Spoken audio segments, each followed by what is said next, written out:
क्यों बच्चे केमिस्ट्री से इतना दूर भागते हैं? क्यों नहीं समझ पाते हैं? ये केमिस्ट्री का जो हुआ है ये मेरे लिए या फिर बच्चों के लिए? नहीं सर, ये मतलब बच्चों के ये लिए। इसमें पहले इंटरेस्ट जताओ, हुँ, नहीं तो केमिस्ट्री कभी आप में इंटरेस्ट नहीं जताएगी। हम केमिकल्स देखते हैं, हम साबुन बनाना सीखते हैं, बॉम्ब बनाना सीखते हैं। बॉम्ब तो ये तो कट कर देना सर, नहीं तो दिक्कत हो जाएगी। जब कभी किसी सब्जेक्ट में हर एक पॉइंट टू पॉइंट हम चलते हैं और उसमें सिमिलरिटीज़ मिलनी शुरू हो जाती है, तो वो याद करने में टफ हो जाता है। एग्ज़ाम के हिसाब से अगर हमारे पास कम टाइम होता है, तो हम उस सब्जेक्ट को सिर्फ़ और सिर्फ़ उसी लेवल पर ही रखें, जिस लेवल पर आपका इंटरेस्ट लेवल है। आपके पास मान लीजिए 10 चैप्टर्स हैं। 10 चैप्टर्स में से आप रिवीजन शुरू करें। उनमें से उस चैप्टर्स को सबसे पहले ख़त्म करो, जो सबसे छोटा है। और इससे एग्ज़ामिनर जब एक एग्ज़ामिनर के माइंड पर एक पॉजिटिव इम्पैक्ट पड़ता है, तो उसके 1-2 क्वेश्चन भी अगर कहीं भी मिसिंग होंगे या फिर कुछ गलत होगा, तो वो कोशिश करेगा ठीक है, मैं इसको नंबर दे देता हूँ। बच्चा अच्छा है। आपको उसी पैटर्न के हिसाब से लगातार बस 1 घंटा दे दीजिए केमिस्ट्री को। केमिस्ट्री आपको उस जगह ले जाएगी, जिस जगह मैं बैठा हूँ सर। बहुत बढ़िया।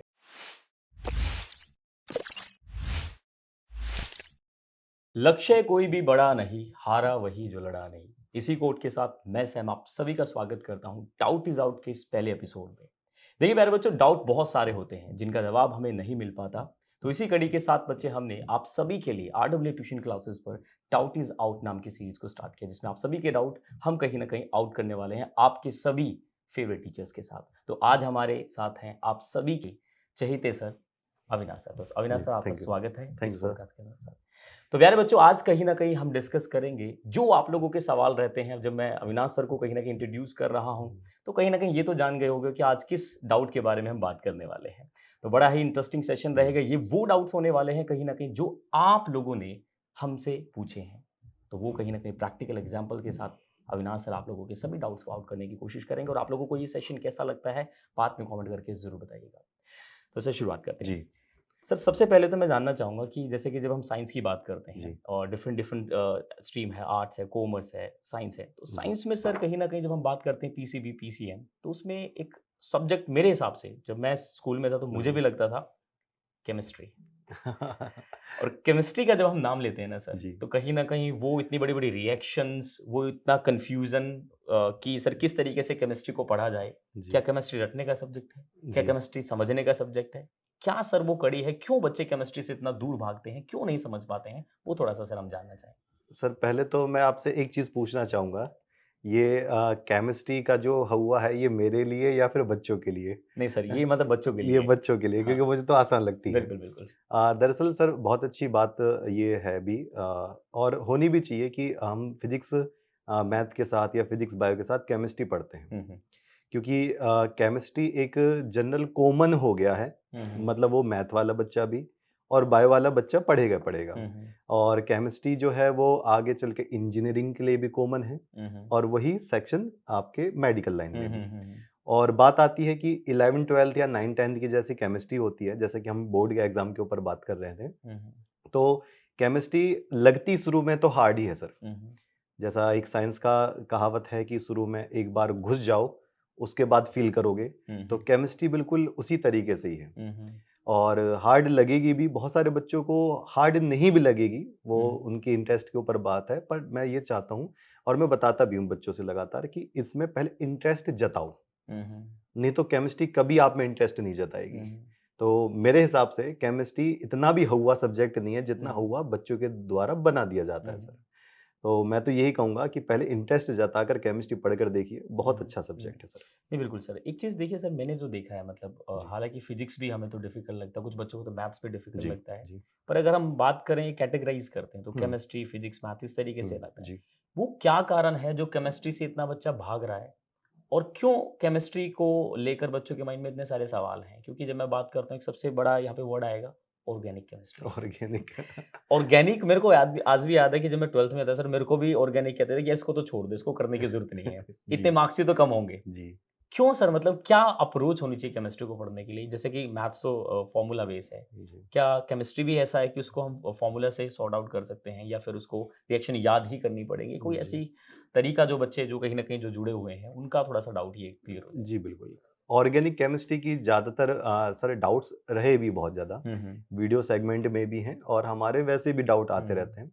दरअसल सर ऑर्गेनिक केमिस्ट्री एक सिमिलर पैटर्न पे काम करती है, एक समानता बहुत ज़्यादा है। जब कभी किसी सब्जेक्ट में हर एक पॉइंट टू पॉइंट हम चलते हैं और उसमें सिमिलरिटीज मिलनी शुरू हो जाती है तो वो याद करने में टफ हो जाता है। सबको लगता होगा कि बहुत ज़्यादा आसान होता होगा, पर ये लेकिन बिल्कुल ऐसी रास्ते की तरह है कि अगर आप सीधे सीधे सीधे सीधे सीधे सीधे सीधे चलते चले जाओगे तो आपके दिमाग में उस रास्ते की कुछ बात याद नहीं रहेगी। लेकिन अगर आपका रास्ता टेढ़ा मेढ़ा है, वो सिमिलर नहीं है, वो टेढ़ा है, आगे चलकर गड्ढा है, तो वो याद रहेगा यहाँ गड्ढा है, यहाँ स्पीड ब्रेकर है। तो ऐसे ही ऑर्गेनिक केमिस्ट्री, कार्बनिक रसायन में हमने ये सारी चीजें जो हम पढ़ाते हैं या पढ़ते हैं, तो उसमें बिल्कुल सब कुछ सीधा सीधा होता है। रिएक्शन एक जैसी, हर एक अभिक्रिया एक जैसी, लगातार एक जैसा, वही चीज हमें याद करते सिमिलर होने की वो वजह से सिमिलर होने की वजह से बहुत confusion। कंफ्यूजन हो जाती है कि अभी तो मैंने याद किया था, हम्म, अब इसमें ये कैसे लग गया।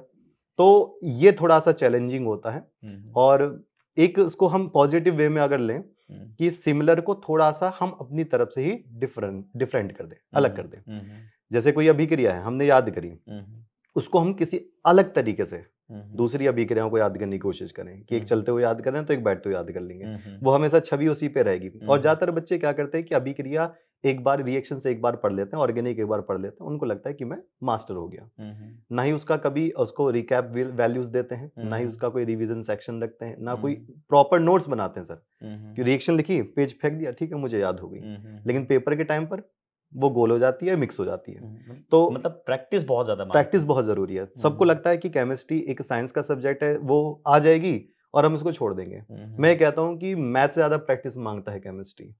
तो ऑर्गेनिक में ये इतना हुआ है, अगर इसको आपने क्रैक कर लिया, इसको समझ लिया, इस सिमिलरिटी को कैच करके आपने इस पे काम कर लिया, तो सबसे ज्यादा ऑर्गेनिक केमिस्ट्री आसान है। मैं सर खुद एमएससी ऑर्गेनिक केमिस्ट्री से ही हूँ। अरे सर बहुत बढ़िया।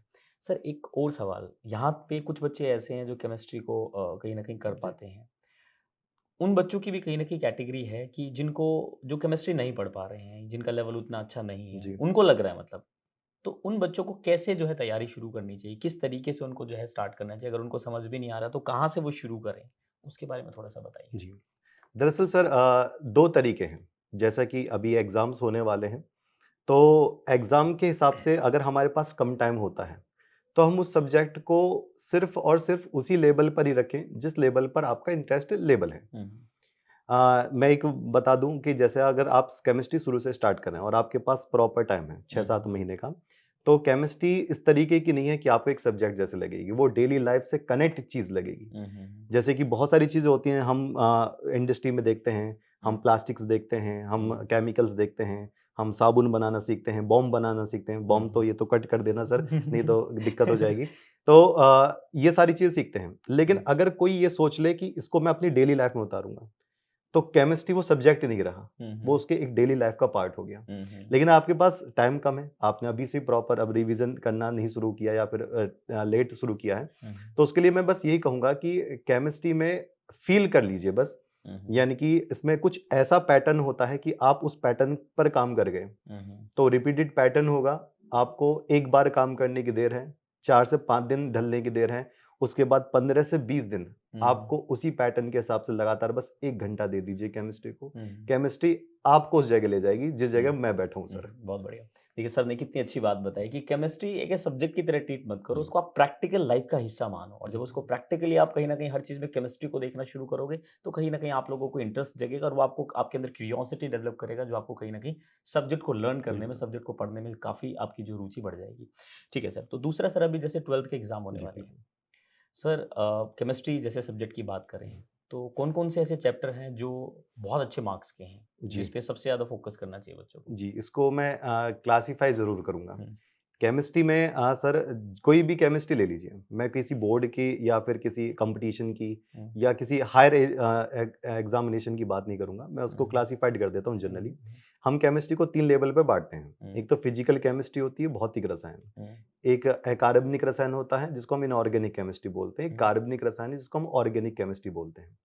तो यहाँ पर जो हमारे 12th तक होता है उसमें मिक्स करके देते हैं। बच्चों को खुद नहीं पता होता कि हम कौन-सी केमिस्ट्री पढ़ रहे हैं। बिल्कुल, बिल्कुल। बच्चों को बस इतना आइडिया होता है सर न्यूमेरिकल्स दिक्कत दे रहे हैं। हुँ, मैं न्यूमेरिकल नहीं कर पाता केमिस्ट्री के, तो इसका मतलब हुँ, फिजिकल केमिस्ट्री पढ़ रहा है। हुँ, हुँ, हुँ, सर और रिएक्शंस याद नहीं हो रहे ऑर्गेनिक की। वो हुँ, ऑर्गेनिक शब्द बोल देगा, लेकिन अगर 5 रिएक्शंस दे दी जाए तो उस बच्चे को नहीं पता कि मैं कौन सी रिएक्शन पढ़ रहा हूँ। हम्म, मैं इनऑर्गेनिक की पढ़ रहा हूँ, मैं ऑर्गेनिक की पढ़ रहा हूँ। हम्म, तो पहली बात तो बच्चों का क्लासिफिकेशन नहीं पता होता। हम्म, इट्स ओके, कोई दिक्कत नहीं, हम जनरल केमिस्ट्री पढ़ रहे हैं। यहाँ पर जिन बच्चों को परेशानी होती है कि हम इस क्वेश्चंस को टैकल नहीं कर पा रहे, इसका आंसर नहीं लिख पा रहे, ये याद नहीं हो रहा, तो उसको पहले क्लासीफाई कर लें कि वास्तव में हम फिजिकल केमिस्ट्री यानी कि न्यूमेरिकल वाली केमिस्ट्री पढ़ रहे हैं। क्योंकि वो बच्चा एक चैप्टर वो पढ़ता है फिजिकल वाला, फिर तुरंत बाद वो ऑर्गेनिक उठा लेता है, उसको लगता है कि दोनों एक जैसे ही हैं। हमेशा क्लासीफाई कर लीजिए। जैसे मैं बताता हूँ कि अगर 12th बोर्ड की बात करें, चाहे वो सीबीएसई बोर्ड की हो, चाहे यूपी बोर्ड की हो, किसी भी बोर्ड की हो सर, उसमें 3 चैप्टर्स, 3 से 4, क्योंकि बिहार बोर्ड में एक एक्स्ट्रा भी आता है, वो फिजिकल केमिस्ट्री है। उसमें न्यूमेरिकल टच ज़्यादा आता है, तो बायो वाले बच्चे उसको स्किप करना चाहते हैं और मैथ वाले बच्चे उसको अडॉप्ट करना चाहते हैं। ऐसे ही हम ऑर्गेनिक पे बात करें तो इसमें एक चैप्टर आता है जैवड़ू बायोमॉलिक्यूल्स, उसको बायो वाले बच्चे अडॉप्ट करना चाहते हैं, मैथ वाले छोड़ना चाहते हैं। तो पहले ये देख लीजिए कि आप स्टार्टिंग में क्लासीफाई करके पढ़ रहे हो नहीं पढ़ रहे हो। आप न्यूमेरिकल्स वाले चैप्टर्स उठा रहे हो तो कृपया करके उसको जरूर कर लें पहले, उसके बीच में ऑर्गेनिक ना लाएं। अगर आप ऑर्गेनिक पढ़ रहे हो, आप कार्बनिक रसायन पढ़ रहे हो, तो उसको तब खत्म करें। जो बाकी का बचा हुआ चैप्टर्स है वो अपना तब कवर कर लें। और इसमें एक अच्छा मैजिकल ट्रिक भी है पढ़ने का, रिवीजन करने का, वो मैं जरूर बताऊंगा। वो हर बार मैं बताता भी हूँ। फिर भी आपके पास मान लीजिए 10 चैप्टर्स हैं, 10 चैप्टर्स में से आप रिवीजन शुरू कर रहे हैं, उनमें से उस चैप्टर्स को सबसे पहले खत्म करो जो सबसे छोटा है। यानी मार्किंग भी है, जैसे कि ये चैप्टर इतने मार्क्स जी का बिल्कुल है। बिल्कुल। जो कोई भी आपका बोर्ड के एग्जाम से पहले जब भी सिलेबस लॉन्च होता है तो उसमें मार्क्स बताते हैं कि ये चैप्टर 6 मार्क्स का है, 7 मार्क्स का, 8 मार्क्स तो का। क्या कम मार्क्स वाला करना चाहिए, ज्यादा मार्क्स वाला जो पहले छोटा करना चैप्टर हो ऑब्वियसली वो कम मार्क्स का आएगा, उसको बट सबसे पहले हाँ, करें? लेकिन अगर वो आपने कर लिया तो हमने 10 में से 3 छोटे छोटे चैप्टर सिमटा लिए, तो ये आपका कॉन्फिडेंस लेवल बूस्ट कर देगा कि 10 में से 3 तो मैंने कर लिए हैं। फिर आप वो कवर करिए जिसमें आपको थोड़ा सा एवरेज इंटरेस्ट है, ठीक है मैं इसको कर लूंगा, एक बार याद करने से शायद मुझे याद हो जाए। तो ऐसे करते करते आप 2-3 चैप्टर उसके निपटा दोगे। फिर आपके सामने आएगा रावण, जिस पर आपको लड़ना पड़ेगा। और एक बार आपने 5-6 चैप्टर का कॉन्फिडेंस बूस्ट कर लिया तो 3-4 चैप्टर के रावण से आप बड़े आराम से लड़ लोगे। और सीधी सी बात है, उससे कॉन्फिडेंस भी बिल्ड हो जाएगा जब बिल्कुल इजी चैप्टर लेके बिल्कुल सर, चलेंगे तो। कॉन्फिडेंस बिल्ड हो जाएगा। और एक बात भी आती है कि बहुत सारी चीज़ें हैं जो हमें लगातार गाइड भी करती रहती हैं। जैसे ऑनलाइन प्लेटफॉर्म है, हमारा RW ट्यूशन क्लासेस भी है, बुक्स हैं। हम ये नहीं कहते कि आप ये बुक्स ना पढ़िए ना बुक्स पढ़िए, पर ये थोड़ा सा इजी लेवल बना लीजिए अपना। इजी लेवल का मतलब कि ऐसी बुक्स जो आपको समझ में नहीं आ रही हैं तो आप उसको स्किप कर दीजिए। ऐसे नोट्स आपके पास है, आपके भाई के नोट्स हैं, बहन के नोट्स हैं, या किसी भी टीचर के नोट्स हैं, इट्स ओके, आप पढ़ सकते हैं अगर आपको अच्छी तरीके से वो पढ़ने में आ रहे हैं, समझ में आ रहे हैं। तो ये तो मेरा कहना है, पहले इजी चैप्टर्स, छोटे चैप्टर्स कंप्लीट करें, अपना कॉन्फिडेंस बूस्ट कर लें, उसके बाद फिर आप हार्ड चैप्टर्स की तरफ आ सकते हैं। वो हार्ड चैप्टर्स आपके अकॉर्डिंग। तो इसमें ऐसा कोई जनरल ट्रिक नहीं है हर एक बच्चे को जो मैं दे सकूं कि आप इस वाले चैप्टर को स्टार्ट करो पहले, या इस वाले चैप्टर को। कुछ बच्चों को सर न्यूमेरिकल्स बहुत फास्ट करने आते हैं, बिल्कुल वो वैरी करता है अलग। हाँ, तो न्यूमेरिकल जिसको फास्ट करने आता है वो न्यूमेरिकल वाले पे सबसे इजी समझेगा। मतलब तो सेल्फ चॉइस होगी कि कहाँ कौन सा हमें स्टार्ट बिल्कुल, करना है। तो वो अपने अकॉर्डिंग चूज करें कि इजी और फास्ट मूविंग चैप्टर्स कौन से हैं। एक और सर, मेरे को आज भी याद है, मतलब मेरी 10th से शुरुआत थी, तो मैं ये देखता था कि जो मॉडल पेपर होते हैं सर, तो उसमें मैं देख लेता था ये इतने नंबर का चैप्टर है, और ये मैं जैसे कि आपने बताया कि कैलकुलेशन अगर अच्छा तो कैलकुलेशन वाला सबसे पहले कर लिया, तो मेरा कैलकुलेशन उतना अच्छा नहीं था, तो मैं देखता था कि थ्योरी वाला कौन सा चैप्टर है जिसके मार्क्स ज्यादा है, मार्क्स ज्यादा है, तो मैं उसको सबसे पहले करता था। मतलब ये इवैल्यूएशन भी काम करता है ना? बिल्कुल बिल्कुल सर, ये उस पर मैं बताता हूँ सर। जैसे हमारे 70 नंबर का थ्योरी का पेपर आता है और 17 मार्क्स में से आप अगर देखोगे तो वो पेपर 85 प्लस मार्क्स का बनता है। अब बच्चे कहेंगे झूठ बोल रहे हैं, मैं बताता हूँ। इसमें जैसे हमारा क्वेश्चन नंबर 5 है, क्वेश्चन नंबर 5 में हमें कंसेशन मिलता है, या तो आप इसको करो या फिर आप इसको करो, ऑप्शन होगा तो वो 70 का ही, लेकिन उसमें ऑप्शंस होंगे। अगर हम ऑप्शंस को भी काउंट कर लेंगे तो 85 प्लस जाएगा ही। अब उसमें क्या होता है कि कभी कभी न्यूमेरिकल्स के साथ रिएक्शंस दे देते हैं, कभी डेफिनेशन के साथ कोई एक फॉर्मूला लिखने के लिए दे देते हैं, तो बच्चा उसमें स्विच कर सकता है। और इतना ज़्यादा अगर वेरिएशन है तो मुझे नहीं लगता कि अगर वो 10 चैप्टर में से एक चैप्टर छोड़कर भी आ जाए तब भी उसको 70 आउट ऑफ 70 हो सकते हैं। और यहाँ पर ऐसे बहुत सारे बोर्ड्स हैं, जैसे सर मैं बिहार बोर्ड के ऊपर एक लाइन बोलना चाहूँगा। उसमें बिहार बोर्ड में 70 ऑब्जेक्टिव क्वेश्चंस आते हैं MCQ, 70 में से सिर्फ 35 करने होते हैं, सिर्फ हाफ 50%। 50%। आधे छोड़ दें, सीधा सीधा बोल रखा 35 छोड़ कर आओ। बोर्ड ही कह रही है कि 35 करने हैं। तो उसमें ऑप्शन होता है मतलब ऑप्शंस होते हैं एमसीक्यू, मतलब ये करो या ये करो ये ऐसे? हाँ, तो 70 में से आप 35 छाटिए, हम्म, उनको सही करिए वो तो और आ आसान हो जाइए। गया और भी। बहुत आसान हो गया। हम्म, तो उस पूरे एमसीक्यू पैनल पे अगर मैं बात करूं तो हो सकता है कि वो उसमें 16 चैप्टर्स बिहार बोर्ड में, तो हो सकता है 12 चैप्टर कोई बच्चा पढ़ कर गया ना तब भी वो कर लेगा। लेकिन उसमें बच्चा ये सोच लेता है कि नहीं 70 नंबर में से 7 नंबर का 7 नंबर का 10 चैप्टर में 70 का आएगा। अगर मैं किसी भी टॉपिक्स को जो मुझे बहुत हार्ड लग रहा है 2-3 बार पढ़ने से भी नहीं आ रहा, वो बच्चा उसी पे लगा रहता है, उसी पे लगा रहता है, उसी पे लगा रहता है, कहते हैं मेरे 2 नंबर न कट जाए।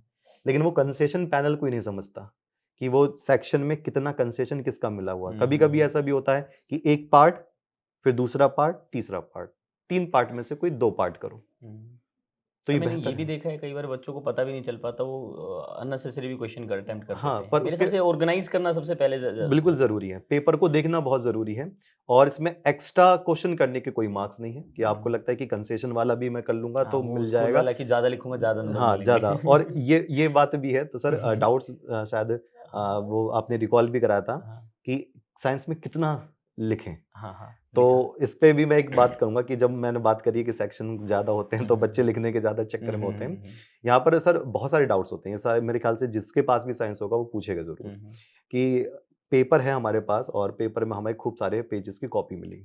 बोर्ड की कॉपी होती भी सर बहुत बड़ी-बड़ी है। तो उसमें ज़्यादातर ये होता है कि साइंस में बहुत लिखना होता है कि एक क्वेश्चंस में अगर हम आंसर 1.5 पेज का लिखेंगे तो हमें 3 नंबर के 3 नंबर मिल जाएँगे। लेकिन ये बिल्कुल मिथ है सर। मैं भी डिस्ट्रिक्ट टॉपर रहा हूँ, मैं भी यूनिवर्सिटी टॉप करी है, तो मेरी तो आजकल कोई मतलब आजकल मैं बात करूँ तो आज तक कोई बोर्ड कॉपी मेरी 50% या कोई यूनिवर्सिटी कॉपी 50% से ज़्यादा नहीं भरी मैंने।